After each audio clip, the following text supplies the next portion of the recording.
요한복음 7장에 보면 예수님께서 초막절에 대한 말씀을 많이 하십니다. 적어도 한 6번 정도의 언급이 있어요. 성경 한 장에서 6번 정도를 절기에 대해서 다룬다라고 하는 것은 참 의미가 있어 보입니다. 이런 말씀을 함께 찾으면서 따라와 보시면 좋겠습니다. 요한복음 7장 2절 말씀을 보십시오. 7장 2절.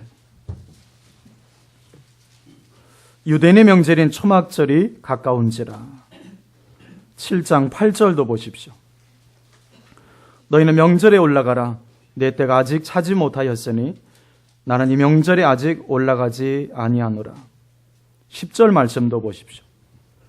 그 형제들이 명절에 올라간 후에 자기도 올라가시되 나타내지 않고 은밀히 가시니라. 11절도 보시면 명절 중에 유대인들이 예수를 찾으면서 그가 어디 있느냐고 하고, 14절도 보십시오. 이 명절의 중간이 되어 예수께서 성전에 올라가사 가르치시니.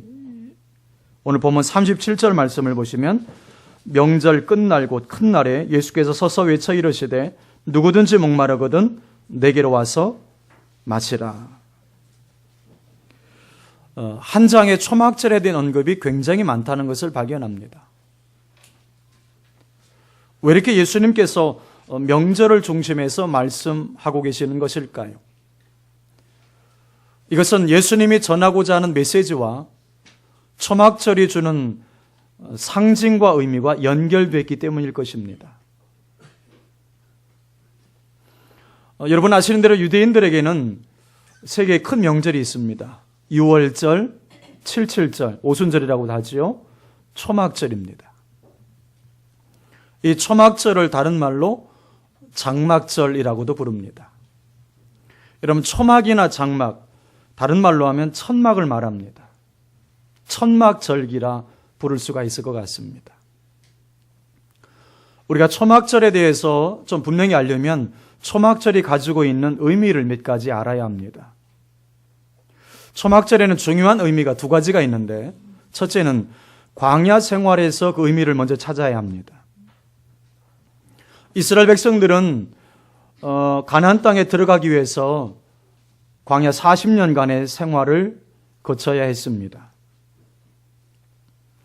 광야 40년간의 생활을 하면서 이스라엘 백성들은 안정된 주거가 없었죠. 천막에서 그들은 살았습니다. 또 광야에서는 먹을 양식이 없었습니다. 하나님께서 만나를 내려주시고 메추라기를 내려주셔서 그들에게 양식이 되도록 하셨습니다. 또 광야에는 마실 물이 없어요. 그래서 이스라엘 백성들이 목이 마르다고 하나님께 부르짖으면 반석을 쳐서 깨트리셔서 그 생수를 마시도록 해주셨습니다. 그래서 이스라엘 백성들은 초막절 하면 생각나는 것이 있어요. 이스라엘 백성들이 초막절을 지키면서 생각했던 하나의 단어가 있다면 은혜라는 단어입니다. 광야 이스라엘 백성들의 40년의 여정의 삶이 하나님의 은혜였다라고 하는 것을 그들은 알고 있는 거죠. 이스라엘 백성들이 40년간의 광야 생활을 되돌아보면 그렇게 훌륭하지 못했잖아요. 이스라엘의 40년의 광야 생활을 이야기한다면 원망의 역사다, 그렇게 볼 수 있습니다. 원망하고 불평하고 짜증내고, 이것이 이스라엘 백성들의 광야 생활의 모습이었어요. 그 모습을 보시면서도 하나님께서는 여전히 이스라엘 백성들에게 은혜를 베풀어 주셨다는 점입니다. 여러분 아시는 대로 이스라엘 백성들이 광야의 여정을 걸어가면서 그들의 의복이 헤어지지 않고 발이 부르지 않았다는 말씀이 나옵니다. 하나님의 은혜가 계속되었다는 것을 보여주는 거죠. 그러니까 이스라엘 백성들이 초막절을 지키면서 그들 마음속에 벅차오르는 감격으로 떠오르는 단어는 하나님의 은혜라는 단어였습니다. 은혜 받을 수 없는, 축복받을 수 없는 자에게 베풀어 주셨던 하나님의 은혜, 그것도 넘치는 은혜였습니다. 우리가 신앙생활하면서 늘 자주 느끼는 것이지만 내가 하는 것보다 하나님의 은혜가 늘 크다는 생각들을 많이 합니다. 우리가 기도해봐야 얼마나 할까요? 그런데 하나님은 기도하지 않은 것까지도 은혜로 채워주시는 것을 많이 경험합니다. 이스라엘 백성들은 그래서 초막절을 지키면서 7일간 하나님 앞에 감사의 제사를 드렸던 것입니다. 두 번째 초막절의 두 번째 의미가 있다면 이것은 추수에서 찾아야 합니다. 이스라엘 백성들은 1년 동안 3번의 추수 기간을 갖게 되는데 마지막 추수 때가 바로 초막절기 때입니다. 레위기 13장에 보면 이날에 하나님 앞에 아름다운 실과를 드리고 종려나무 가지와 신의 버들을 흔들면서 하나님 앞에 축제를 벌였습니다. 1년 중 맨 마지막 추수 때 하나님께서 우리에게 비를 내려주셔서 풍성케 수확을 하게 하신 것을 감사하면서 하나님 앞에 제사를 드렸던 것입니다. 초막절의 가장 큰 절정은 마지막 날이었습니다. 이 초막절 마지막 날에 하나님 앞에 제물을 올려드립니다. 우리가 제사 방법 중에 전제라는 게 있잖아요. 전제는 제물 위에 뭔가를 부어서 드리는 제사를 말하는데 보통 일반적으로 무엇을 붓지요? 포도주를 붓습니다. 제물에 포도주를 부어서 드리는 제사가 전제잖아요. 그런데 초막절에는 독특하게도 포도주를 붓는 것이 아니라 물을 붓습니다. 그것도 제사장들이 많은 사람들을 데리고 가서 실로암 못에 가서 떠온 물을 제물에 계속 붓는 거예요. 왜 제물 위에 물을 부을까요? 풍성한 비를 주셔서 감사합니다. 내년에도 풍성한 비를 주셔서 열매를 거두게 해 주십시오. 그 마음을 담아서 물을 붓는 것이었습니다. 과거 이스라엘 백성들은 하나님이 비를 내려주지 않으면 결코 곡식을 거둘 수가 없었어요. 이스라엘 백성들은 과거 이스라엘 백성들의 그때에는 우기와 건기가 분명했습니다. 지금도 비슷하지만 그래서 성경에는 이른 비와 늦은 비라는 표현이 나옵니다. 이른 비라는 말은 가을비라는 뜻이고 늦은 비라는 뜻은 봄비라는 뜻이에요. 이스라엘 백성들에게 이 이른 비, 가을에 내린 이 비는 그동안 메마른 대지에 첫 번째 비를 내려주어서 파종하고 경작이 가능하도록 하나님께서 은혜를 주시는 시기예요. 그 가을에 비가 내리지 않으면 이들은 경작에서 파종할 수가 없어요. 늦은 비는 봄에 내리는 이 비는 얼마나 중요한지 이때 비의 양에 따라서 곡식의 결실의 좌우가 됩니다. 얼마만큼 거둘 수 있느냐? 이 비의 좌우가 돼요. 그런 이스라엘 백성들은 하나님께서 이른 비와 늦은 비를 제때에 내려주지 않으면 결단코 곡식을 거둘 수가 없어요. 그래서 이스라엘 백성들은 초막절을 지키면서 하나님 앞에 풍성한 비를 주셔서 감사하다고 제물에 물을 부어서 감사를 드리고 있는 거예요. 초막절의 절정은 마지막 날입니다. 이때는 하나님 앞에 사자의 날로 정하고 모든 백성들이 종려나무 가지를 흔들면서 축제를 벌이는 그런 날입니다. 명절 큰 날, 끝날 그 마지막 날에 모든 백성들이 종려나무 가지를 흔들면서 환호하면서 축제를 벌이고 있을 때 예수님께서 무리 가운데 서셔서 이렇게 큰 소리로 외치셨던 겁니다. 우리 37절 말씀을 같이 한번 읽어보겠습니다. 37절입니다. 시작. 명절 큰날 곧 큰날 예수께서 서서 외쳐 이르시되 누구든지 목마르거든 내게로 와서 마시라. 이 얼마나 놀라운 메시지입니까? 얼마나 오랫동안 인류가 기다리던 복음입니까? 그 자리에는 하나님이 사람이 되셔서 서 계셨습니다. 제사장이 제물 위에 부었던 그 생수는 과거 이스라엘 백성들이 광야 생활 때 목이 말라서 하나님 앞에 부르짖었을 때 반석을 쳐서 깨뜨리셔서 생수를 마시게 하셨던 것을 상징하는 물이었던 겁니다.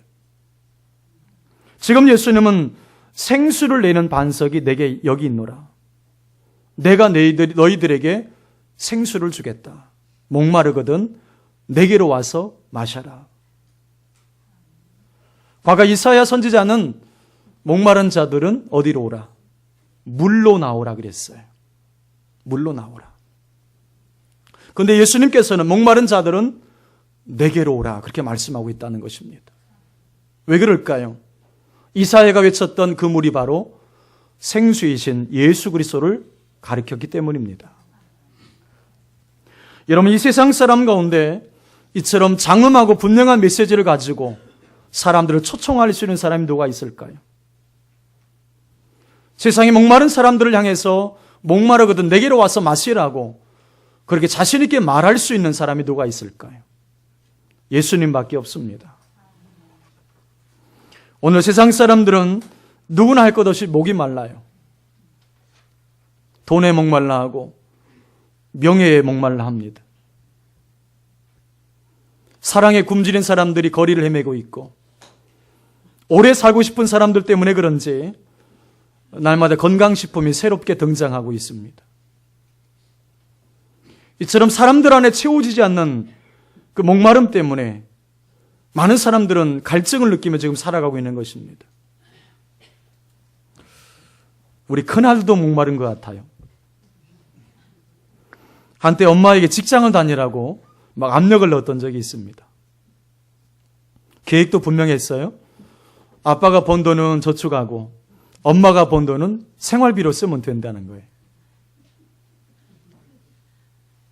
제가 그래서 우리 아들도 목마르구나 그 생각했습니다. 그러면서 아이들도 이 정도로 목마르다면 어른들이야 말할 것이 없겠구나 그 생각했습니다. 근데 주님은 누구든지 목마르거든 자기에게로 와서 마시라고 말씀한다는 점이에요. 자기에게로 와서 마셔라. 세상에서의 목마름은 끝이 없어요. 세상에 그 무엇으로 채워줄 수가 없어요. 파스칼의 말대로 사람에게는 하나님만이 채워줄 수 있는 공간이 있어요. 그 공간은 하나님이 채워주셔야 돼요. 사랑하지만 허전하고 옆에 사람이 없는 것도 아니지만 외로운 것은 하나님만이 채울 수 있는 공간이 있기 때문에 그래요. 돈이 있어도 성공했어도 심지어는 지금 행복해도 순간순간 외로운 것은 순간순간 두려움이 찾아오는 것은 하나님만이 채울 수 있는 공간이기 때문에 그래요. 대중 가수 중에 지금은 뭐 활동을 안 하는 분이지만 최성수 씨가 있었어요. 동행이라고 하는 노래를 불렀던 그분의 노래의 후렴은 이렇게 되어 있잖아요. 누가 나와 같이 함께 울어줄 사람 있나요? 누가 나와 같이 함께 따뜻한 동행이 될까? 사랑하고 싶어요. 빈 가슴 채울 때까지. 사랑하고 싶어요. 살아있는 날까지. 이 가사 보니까 옛날 생각나십니까? 가사 참 예쁘죠, 그죠? 근데 여러분, 사랑해 보면 알게 돼요. 여러분, 사랑해 보셨죠? 또 사랑하고 계시죠? 사랑하면 모든 것이 채워질 것처럼 느껴지지만 사랑해도 채워지지 않는 공간이 있다는 거예요. 여러분, 그 공간은 사람이 채울 수 있는 공간이 아니에요. 사람이 채워줄 수 있는 공간이 있고 하나님이 채워주셔야 되는 공간이 있어요. 그것을 빨리 알아야 깊은 사랑을 나눌 수가 있어요. 그래서 하나님은 은을 사랑하는 자는 은으로 만족함이 없고 풍부를 사랑하는 자는 소득으로 만족함이 없다 그랬어요. 철학자 홈즈는 인간의 가장 근본적인 욕망이 있다면 쾌락을 추구하는 욕망이다 그랬어요. 그렇다면 왜 모든 인간은 너나 할 것 없이 목이 말라 헉헉거릴까요? 모두가 죄로 부패한 본성을 가지고 태어났기 때문입니다. 이것이 성경의 답이에요. 이 부패성은 육신의 욕심을 자극해서 갖고 싶도록, 즐기고 싶도록, 공격하고 싶도록 그 욕심을 계속해서 유발시켜 가고 있는 거예요. 이런 갈증의 뿌리에는 하나님을 거역하는 죄가 도사되고 있어요. 하나님을 거역하고 하나님으로부터 멀리 도망가 있기 때문에 일어나는 증세라는 것을 우리가 알아야 돼요. 이런 의미에서 보면 우리 속에 있는 갈증은 영적인 문제예요. 영적인 문제. 육적인 문제가 아니에요. 생수의 근원이신 예수님을 모시면 이 갈증이 없어져요.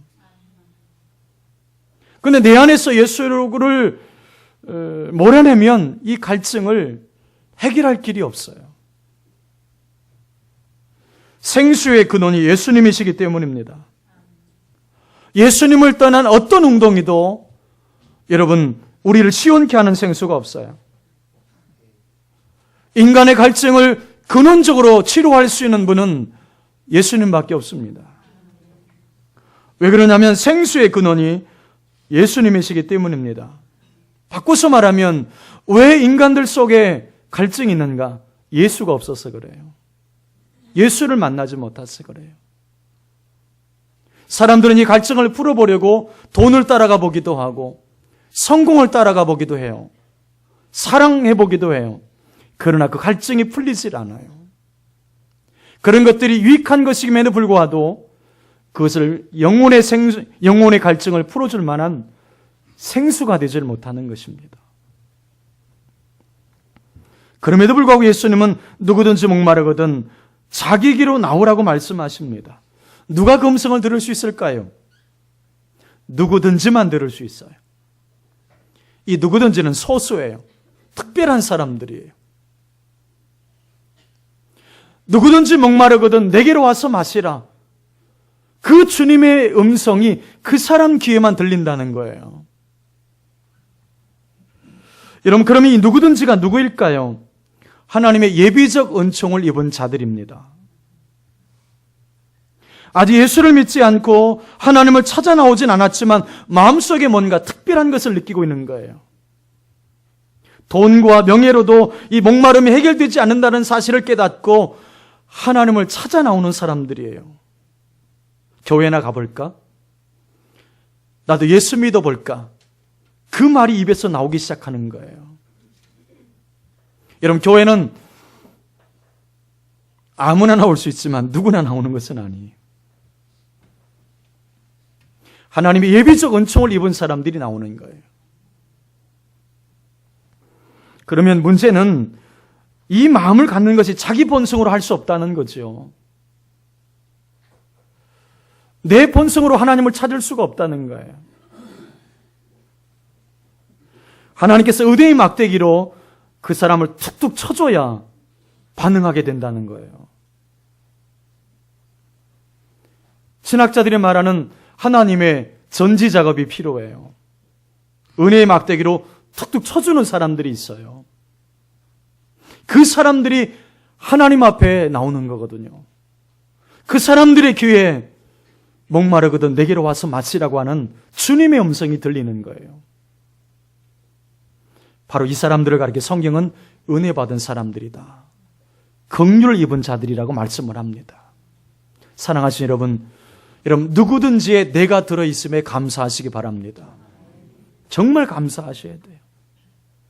하나님의 예비적 은총을 받아서 하나님의 은혜의 막대기로 나를 툭툭 쳐주어서 하나님 앞에 나와서 예배할 수 있다라고 하는 것이 얼마나 감사한지요.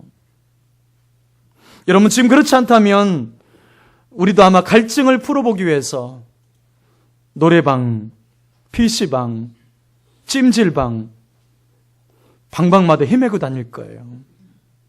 그 갈증 풀어보려고. 여러분, 이 좋은 날씨에 우리가 방방마다 헤매지 않고 주님 앞에 나와서 예배할 수 있다는 것이 얼마나 감사한 일인지 모릅니다. 그러나 우리가 꼭 기억해야 될 것이 있습니다. 우리가 예수님의 음성을 듣고 교회에 나오는 것만으로 이 모든 문제가 풀리는 것은 아니라는 거죠. 어찌 보면 교회에 나온 것은 예수 믿고 교회에 나온 것은 주님의 초청에 1단계에 지나지 않는다는 점이에요. 1단계. 우리가 더 가야 될, 예수 믿는 자가 가야 될 2단계가 있습니다. 오늘 본문이 그것을 말씀하는 거예요. 성령이 내 안에서 생수의 강이 되어 흐르는 단계가 있습니다. 그 단계를 우리가 가야 되는 거예요.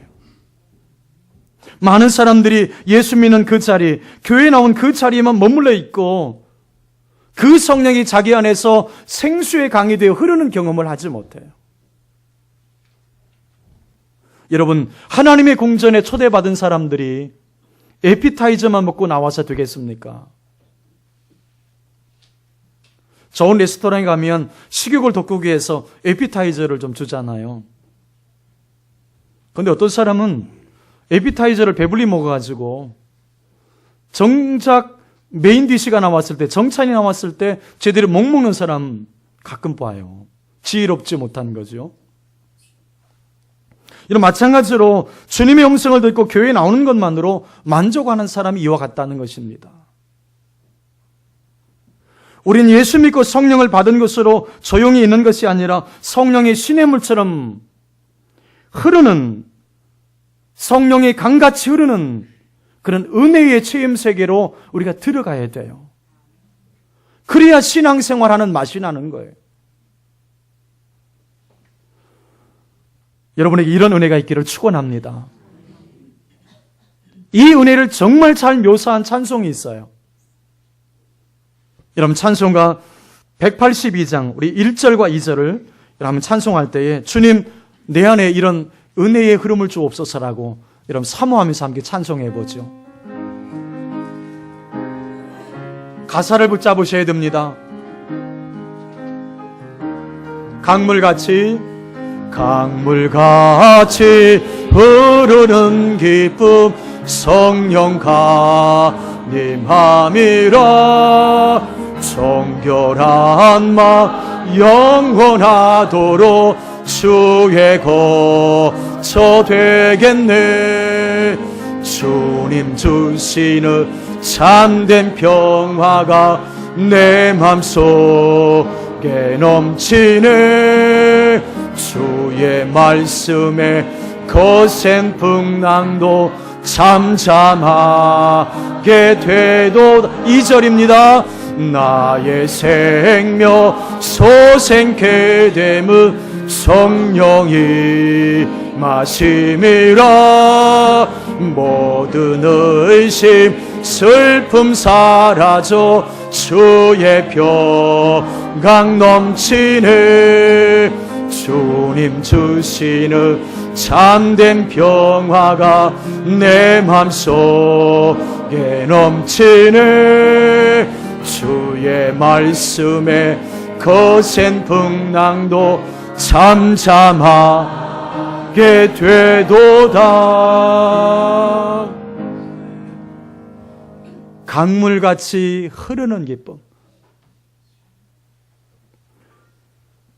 성령 강림하므라. 정결한 맘 영원하도록 주의 거처 되겠네. 주님 주시는 참된 평화가 내 마음속에 넘치네. 주의 말씀에 거센 풍랑도 잠잠하게 되도다. 여러분, 이 은혜입니다. 이 은혜. 그럼 어떻게 해야 이런 축복을 누리며 살 수 있을까요? 먼저 내가 성령을 모시고 살고 있는지, 그 성령이 내 안에서 생수의 강이 되어 흐르는 단계까지 내가 들어왔는지 점검해 보셔야 돼요. 몇 가지 질문을 통해서 여러분이 정말 성령의 생수의 강을 경험하고 있는지 한번 점검해 보세요. 여러분이 예수를 만난 이후에 자신도 모르는 만족감이 있습니까? 들에 핀 꽃을 보면서 이제는 더 이상 욕망도 없고 무엇을 갖고 싶다는 생각도 사라진 채 만족감과 평안함과 여유를 가지고 계십니까? 이 마음이 있다면, 이 마음이 실제로 경험되고 있다면 여러분 마음속에 생수의 강이 흐르고 있는 거예요. 복음을 전하고 싶은 그 뜨거운 열정이 순간순간 일어나십니까? 주님을 위해 헌신하고 싶은 마음이 자주라도 일어나십니까? 걸어가면서도 찬송이 나오십니까? 내가 지치고 힘들 때에 주께서 나의 오른손을 붙잡아 일으켜주시는 것을 자주자주 경험하십니까? 주님이 내 삶 가운데서 일하고 계시다는 사실을 체험하고 계십니까? 여러분, 그렇다면 여러분 안에 지금 생수의 강이 흐르고 있는 거예요. 본문 37절 말씀 보면 발견할 수 있는 또 하나의 은혜가 있습니다. 주님의 초청의 내용은 이런 거잖아요. 내게로 와서 마셔라. 내게로 와서 마셔라. 이사야 선지자는 이렇게 초청했죠. 이사야 55장 1절의 말씀 보면 너희 목마른 자들아 물로 나오라. 돈 없는 자도 오라. 너희는 와서 사 먹되 돈 없이 값없이 와서 포도주와 젖을 사라. 주님께서는 목마른 자들은 내게로 와서 마시라. 주님의 초청에는 돈이 들지 않고요. 대가를 지불할 게 없어요. 은혜는 공짜예요. 여러분, 공짜라는 의미 속에는 두 가지 의미가 담겨 있는데 하나는 싸다는 뜻이 있겠고 또 하나는 너무 비싸서 값을 매길 수가 없다는 의미가 있어요. 구원은 너무 값이 비싸서 그 가격을 매길 수가 없는 거예요. 여러분, 어떻게 사랑을 값으로 계산할 수 있을까요? 어머니가 아내가 집에서 빨래하고 청소하며 아이들을 키워내는 것을 어떻게 값으로 계산할 수 있을까요? 그것을 돈으로 계산할 수 없기 때문에 아예 값을 매기지 않는 거예요. 아내와 엄마들은 종종 이런 우울감에 빠집니다. 나는 우리 가정에서 어떤 존재인가? 나는 지금 뭐 하고 있는 것인가? 빨리 주님의 일을 해야 되는데 집안일 하다가 시간만 다 보내고 있구나. 그런 영적인 우울감에 종종 빠질 때가 있어요.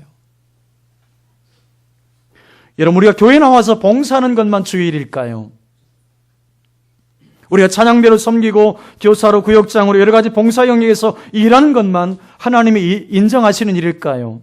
그렇지 않아요. 이렇게 말씀을 드리고 싶어요. 아내들이여, 여러분이 하는 일은 참으로 귀한 일입니다. 여러분이 집안에서 설거지하고 빨래하고 남편의 내조를 위해서 힘쓰는 것, 자녀를 양육하는 것, 여러분, 이것도 주님의 일이고 주님이 인정하시는 일인 것을 믿습니다. 이것이 너무 귀하기 때문에 이것은 값을 매길 수가 없는 거예요.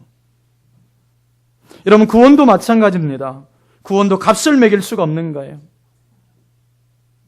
너무 값어치가 너무 크기 때문에 값을 매길 수 없는데 그것을 우리 주님께서는 우리에게 공짜로 주셨어요. 그것이 은혜입니다. 여러분, 그렇다면 예수님의 초청에 응하는 방법이 뭘까요? 본문 38절 말씀을 읽어보겠습니다. 38절 시작. 나를 믿는 자는 성령의 이름과 같이 그 배에서 생수의 강이 흘러나오리라 하시니, 예수님께서 초청에 응하는 방법을 가르쳐 주셨어요. 예수님의 초청에 응하는 방법이 뭘까요? 믿는 것입니다. 예수를 믿는 것이 예수님의 초청에 응하는 방법이에요. 우리가 처음 교회 나오다 보면 또 처음 성경을 펴서 읽다 보면 믿어지지 않는 내용들이 너무 많아요. 홍해를 가른 사건도 믿어지지 않아요. 오병이어 사건도 믿어지지 않아요. 마리아의 성령 잉태설, 더군다나 믿어지지 않는 이야기예요. 그런데 어느 순간에 보면 그것이 믿어지더라는 것이죠. 여러분, 알고 나서 믿는 것이 아니라 믿고 나서 알아지는 게 믿음이에요. 사람은 이성으로 믿음을 만들 수 없어요. 사람이 예수님을 믿고 그분을 자신의 구주로, 주님으로 마음속에 모셔드리는 것이 초청에 대한 응답인 줄로 믿습니다. 아직 예수를 믿지 못하는 분이 계시다면 지금 예수님을 모셔드리십시오. 예수님을 영접하십시오. 예수가 이해돼야 믿겠다. 성경이 이해돼야 믿겠다. 못 믿습니다, 그러면. 여러분, 내 이성으로 예수가 이해된다면 예수님은 하나님일 수 없어요. 내가 이해되는 하나님이라면 그분은 하나님이 아니에요. 근데 놀라운 것은 내가 믿으면 그것이 이해가 되더라는 거죠. 우리가 하나님께 나아가는 유일한 방법은 하나님께 대한 믿음뿐입니다. 예수님을 나의 구주와 주님으로 믿고 영접했을 때, 믿을 때 우리는 그분을 만날 수가 있는 것입니다. 그렇게 예수님을 믿는 사람들에게 성경의 이름과 같이 그 배에서 생수의 강이 넘치게 흐를 줄로 믿습니다. 이것이 초청의 열매예요. 시편 18편 15절 16절에 보면 광야에서 반석을 쪼개시고 매우 깊은 곳에서 나오는 물처럼 흡족하게 마시게 하셨으며 또 바위에서 시내를 내서 물이 강같이 흐르게 하셨으나 흡족하게 마시게 하셨다. 물이 강같이 흐르게 하셨다라는 말씀이에요. 우리가 예수님을 믿고 예수님의 초청을 받아들여서 몸과 영혼에 그 생수가 흐르는 은혜를 체험할 수 있기를 축복합니다. 스가랴 14장 8절 말씀 보면 그날의 생수가 예루살렘에서 솟아나서 절반은 동해로 절반은 서해로 흐를 것이라 여름에도 겨울에도 그러하리라. 생수가 어디서 솟아나냐면 예루살렘에서 솟아난다는 거예요. 예루살렘에서. 지금의 교회를 상징하는 거죠. 에스겔서에 보면 이 생수는 성전에서 흘러나오는 것으로 되어 있어요. 하나님께서 주시는 이 생수의 강은 1년 12달, 사계절 어느 때나 쉼이 없어요. 생수는 휴식 없이 계속 흐릅니다. 이것이 무슨 말이냐면 언제든 어디서든 믿고 구하면 그 은혜의 생수가 부어진다는 거예요. 요한계시록 21장에 보면 생수의 강 양쪽에는 사시사철 열매로 가득한 것으로 되어 있어요. 여러분, 환경이 문제가 아니고 어떤 사람 때문이 아니고 여러분, 내가 살아있으면 내 안에 생수의 강이 흐르고 있으면 나로 인해서 주변이 살아나는 거예요. 여러분, 그렇다면 예수님을 믿는 자의 배에서 생수의 강이 흘러넘친다는 뜻이 뭘까요?